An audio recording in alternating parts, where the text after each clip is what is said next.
A paz do Senhor Jesus, meus irmãos. Vamos lá então para a lição de número 10, que vai falar sobre a marca do crente cheio do Espírito Santo, que é o amor.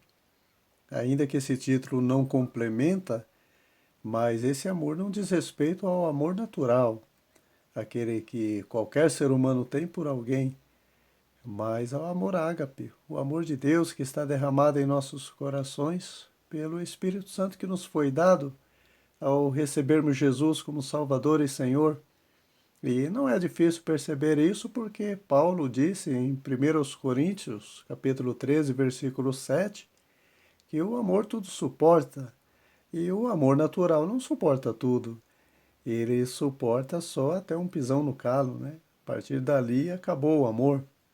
Só quem tudo sofre, só quem tudo suporta é o amor de Deus, o amor incondicional. E é esse amor que nos capacita a amar até nossos inimigos, conforme Jesus ordenou para a sua igreja. Por isso, a marca do cristão cheio do Espírito Santo, que diz aí no título, e que vamos estudar hoje, é o amor de Deus. João disse: aquele que não ama não conhece a Deus, porque Deus é amor. Só que tem muita gente que ama alguém, mas não conhece a Deus, porque não recebeu Jesus como Senhor e por isso não tem o amor de Deus através da presença do Espírito Santo. O tópico 1 vai falar sobre a supremacia do amor de Deus.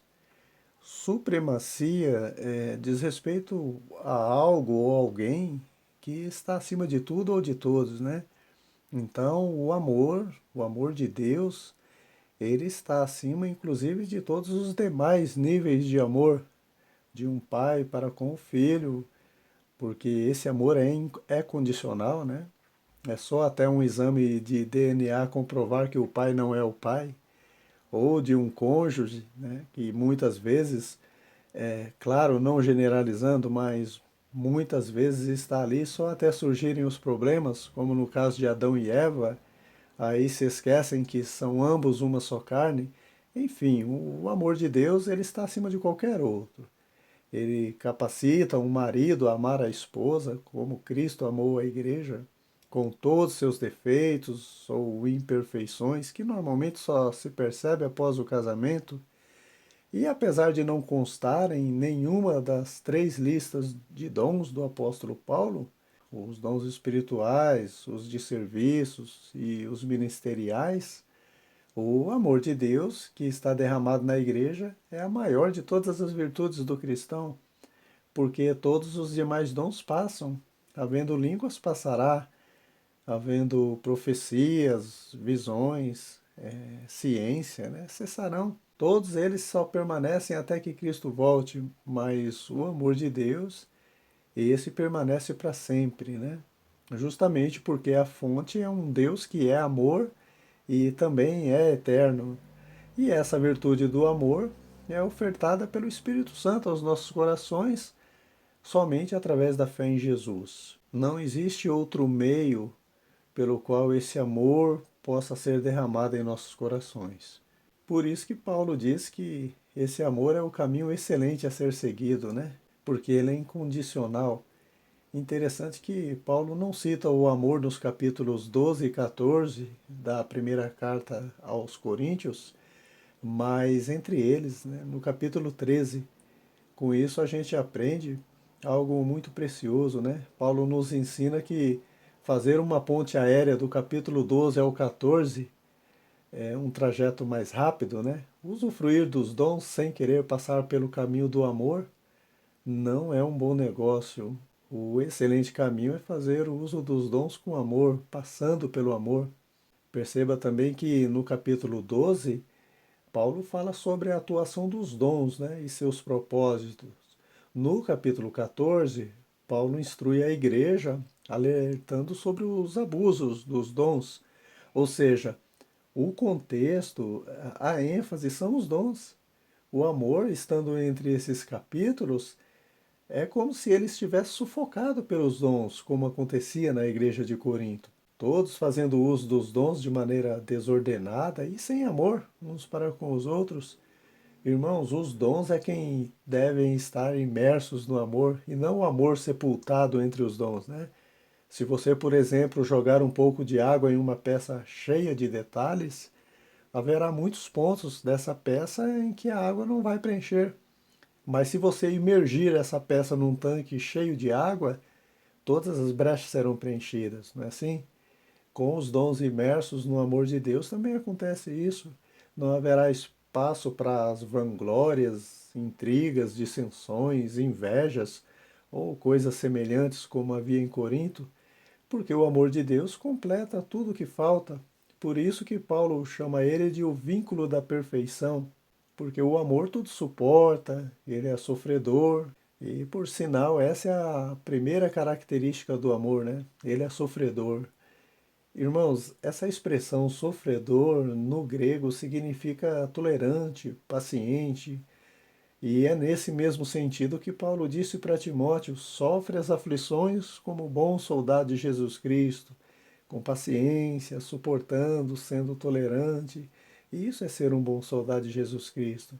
É diferente da filosofia do mundo, onde o bom soldado é aquele que revida, que agride. Os judeus esperavam isso de Jesus, eles esperavam um rei assim, mas Jesus se manifestou dizendo que é humilde e manso de coração e foi rejeitado por eles, só que recebido por Deus, né? Porque os pacificadores serão chamados filhos de Deus. E se nós estamos em Cristo, irmãos, nova criatura nós devemos ser, né? As coisas velhas devem ser passadas, eis que tudo deve ser feito novo na nossa vida. Não tem como a gente estar em Cristo e não ter as características de Cristo. Essa velha natureza agressiva deve ser deixada para trás, né? Porque só o amor de Deus posto em prática é que nos torna parecidos com Cristo. Sabe o que acontece, irmãos? Muitas vezes, quando a gente vem para Cristo, às vezes a gente quer fazer tudo certinho, né? Ser demasiadamente justo. E esse senso de justiça nos leva a não suportar as injustiças dos outros. E assim a gente vai se autodestruir, conforme diz Salomão lá no livro do Eclesiastes, né? Como Davi, que quis agir sem misericórdia, naquela parábola de Natã, ou como Jonas, que também não queria misericórdia sobre os ninivitas, Asaf também que não se conformava com a prosperidade dos ímpios. O que dizer de Abacuque, né? Abacuque clamava a Deus: Senhor, na ira lembra-te da misericórdia, porque ele clamava por misericórdia, né? Só que quando ele mesmo estava irado com a injustiça dos outros, aí a oração dele foi diferente. Até quando, Senhor, te calarás diante da opressão do ímpio? Percebe, irmãos? E às vezes nós fazemos a mesma coisa e nos esquecemos que só os misericordiosos alcançarão misericórdia, que se não perdoarmos aos homens as suas ofensas, nosso Pai Celestial não nos perdoará, que com a medida com que julgarmos, também seremos julgados, né? Irmãos, se o único justo, né, que nunca pecou, que tinha o direito de clamar por justiça, né, ele orou: Pai, perdoa-lhes porque não sabem o que fazem, ali quando estava sendo crucificado, por que que eu, que sou pecador, devo exigir justiça de Deus para com os meus inimigos, sem misericórdia, mesmo se houver arrependimento? No que eu estaria sendo semelhante a Cristo? Onde estaria a semente do amor que não brota nunca? Então, irmãos, eu não posso esquecer que se Deus fosse justo, mas não fosse amor, não fosse misericordioso, o que seria de mim quando eu ainda não era justificado pela fé em Cristo, né? Que me amou quando eu ainda era pecador injustificado.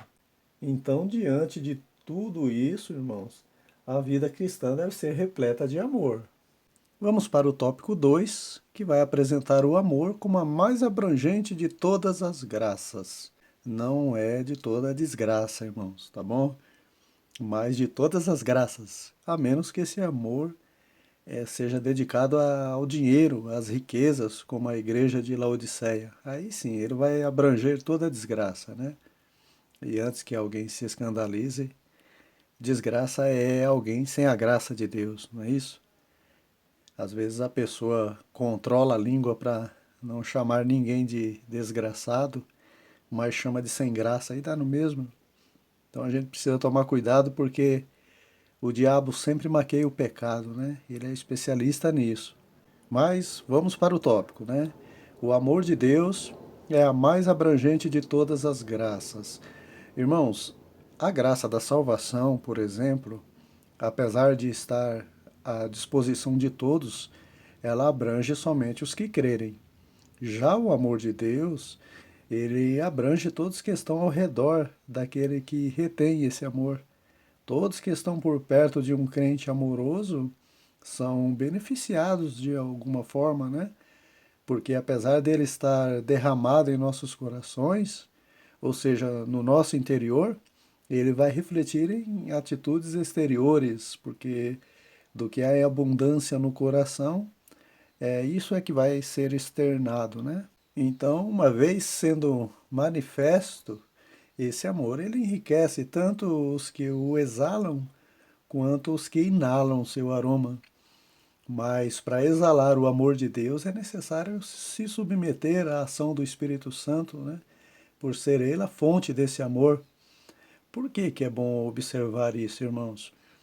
Porque mesmo com o crente tendo a semente do amor no coração, ele pode, ao invés de exalar o aroma desse amor, ele exalar o odor de outras sementes que porventura estiver no coração. São as chamadas obras da carne, né?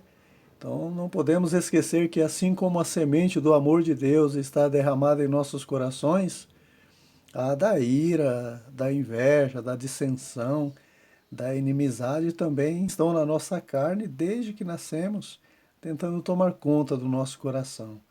E aquela que cultivarmos, essa brotará e crescerá.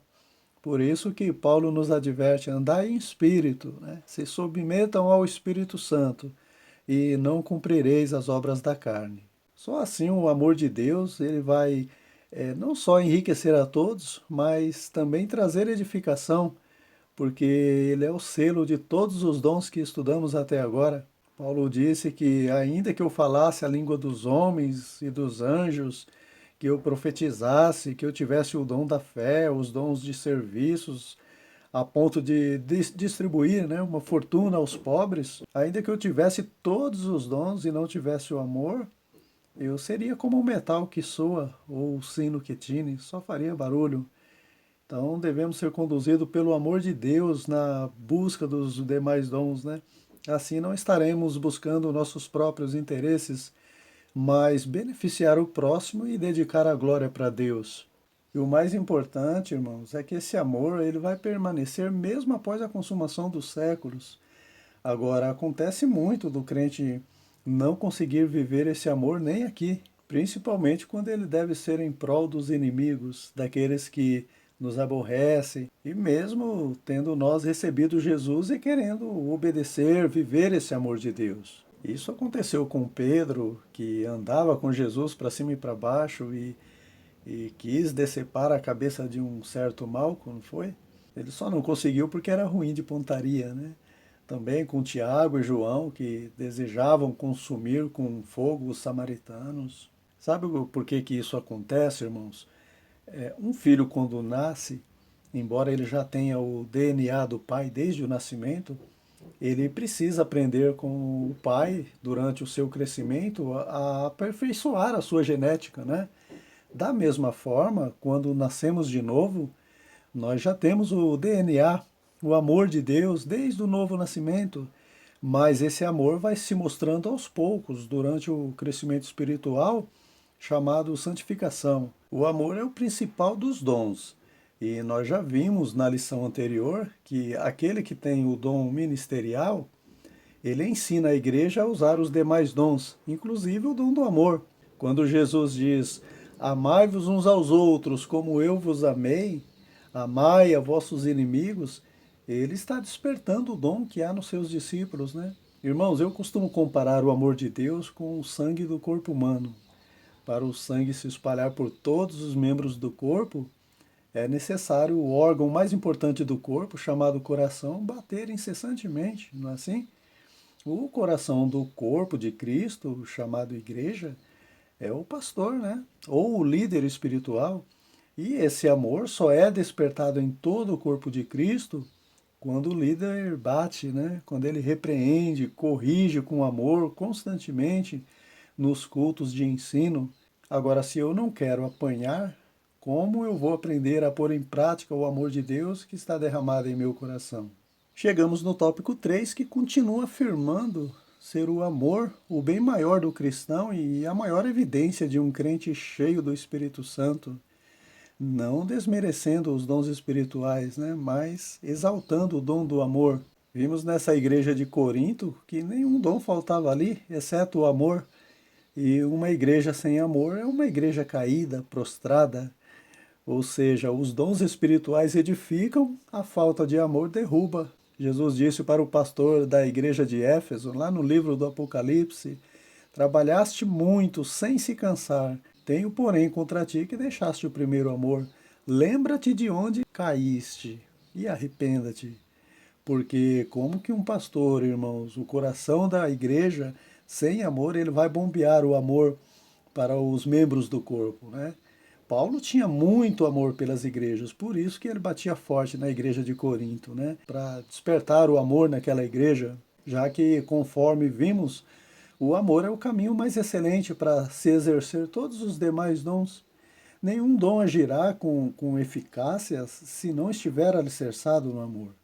Por isso que ele é a primeira daquelas 9 virtudes do fruto do Espírito, lá em Gálatas, capítulo 5, versículo 22. Todas as demais, irmãos, elas devem ser praticadas tendo o amor como base, né? Até mesmo a fé e a esperança, que também fazem parte do fruto do Espírito e são tão importantes para a igreja. Tanto que Paulo disse: permaneçam esses três, a fé, a esperança e o amor na nossa vida, mas principalmente o amor. Por quê? Porque, conforme já estudamos, todos os dons têm como objetivo a edificação mútua de toda a igreja. E os dons sem o amor, inclusive a fé e a esperança, serão egoístas, né, visando seus próprios interesses. E não só isso, irmãos, mas uma pessoa que ama, ela suscita confiança nos outros, porque é através do amor que atraímos a confiança daqueles que nos cercam. Claro que quando esse amor se mostra verdadeiro através das atitudes e não somente em palavras, né? João disse: se alguém tem bens no mundo e vendo seu irmão necessitado, precisando de algo e trancar o coração, como estará nele o amor de Deus, né? Como que Paulo atraiu a confiança dos discípulos quando todos no princípio desconfiavam da sua conversão? Retribuindo a desconfiança até um certo ponto justa, né, deles, devido ao passado recente de Paulo, mas Paulo retribuiu com amor, ajudando os irmãos necessitados, recolhendo mantimentos e distribuindo para os irmãos, fazendo a obra de Deus com amor. E lá no final, quando Paulo, já prevendo sua morte, disse que os irmãos não veriam mais a sua face, os irmãos o abraçaram, beijaram, lamentaram, né? Irmãos, no mundo de desamor em que vivemos, qualquer manifestação do amor de Deus será algo notório a todos, porque basta um ponto de luz num ambiente de trevas, né, para chamar toda a atenção. Por isso que Jesus disse que se a nossa justiça não exceder, no mínimo, a dos fariseus, de maneira nenhuma entraremos no reino dos céus, né? Isso serve para o amor também. Se o nosso amor não fazer a diferença nesse mundo de desamor, onde um quer devorar o outro, como entraremos no reino dos céus? Então esse sentimento não pode faltar na igreja de Cristo. Mesmo que as pessoas ao nosso redor elas sejam beneficiadas por algum dom que Deus nos deu, como o de repartir, nós não receberemos a recompensa do Senhor se não fizermos, se não colocarmos em prática esse dom por amor. O amor de Deus fará a diferença para que as pessoas que vêm até a nós em busca de socorro, que adentram na igreja, permaneçam, né? Às vezes só uma oração ou uma palavra de encorajamento não basta. É necessário demonstrar o amor de Deus, estendendo a mão para ajudar o necessitado. Não adianta dar uma palavra de ânimo e despedir alguém de barriga vazia. Tiago disse: se algum irmão tiver falta de mantimento cotidiano, e dissermos a ele: vai em paz, aquentai-vos, fartai-vos nos nossos dias, Jesus te ama. E do que isso adianta, irmão, se nós não suprirmos com suas necessidades? Que proveito virá daí? Então, como diz o apóstolo João, meus filhinhos, não amemos de boca ou de palavras, mas em obra e em verdade. Amém.